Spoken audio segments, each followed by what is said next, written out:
L'Espagne se qualifie pour les demi-finales de la Coupe du Monde grâce à sa victoire, encore une fois, sur le fil, cette fois-ci face à la Belgique, score final 2-1 en faveur de la Roja, qui rejoint donc le dernier carré. Et vous savez déjà ce que ça veut dire. On aura donc le droit à un gros choc des titans. Un gros choc peut-être entre les deux meilleures équipes du monde actuelles, probablement je dirais. France-Espagne, mardi, soyons au rendez-vous, 21h, ne manquez pour rien au monde, cette demi-finale. Mais pour parler du match Espagne-Belgique, bien, tout simplement, je vais pas passer par quatre chemins. Pour ma part, je pense que l'Espagne a mérité sa qualification. Ils ont quand même largement dominé ce match, comme on pouvait s'y attendre, hein. Donc, surtout au niveau de la possession du ballon. Voilà, ils ont dominé, il y a rien à dire. Maintenant, l'Espagne, encore une fois, déjà ils ont pris leur premier but, ça c'est à signaler, premier but encaissé.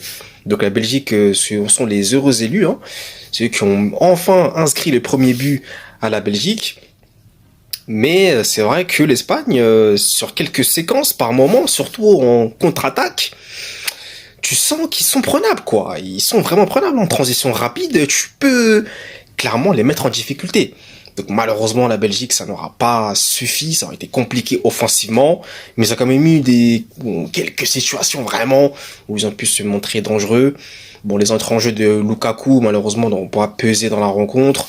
Kevin De Bruyne, il était vraiment c'était compliqué pour Kevin De Bruyne. Kevin De Bruyne franchement, ça devient malheureusement KO, un grand joueur hein, bien sûr Kevin De Bruyne, mais là à un moment de plus, au bout d'un moment ça y est, je pense que lui aussi la sélection, je pense que ça y est.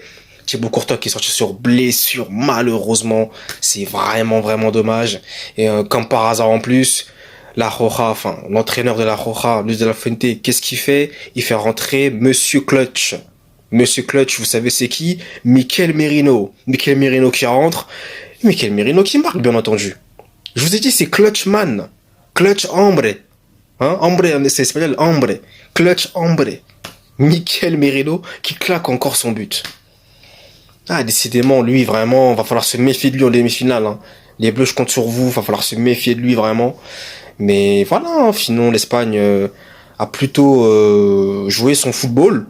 Maintenant, c'est pas non plus une Espagne qui m'impressionne, mais je me dis que bon, c'est l'une des seules équipes qui peut clairement éliminer la France.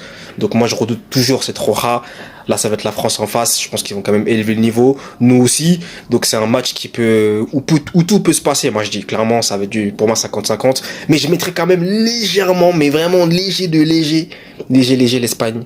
Vraiment au-dessus. Mais on verra bien comment ça va se passer.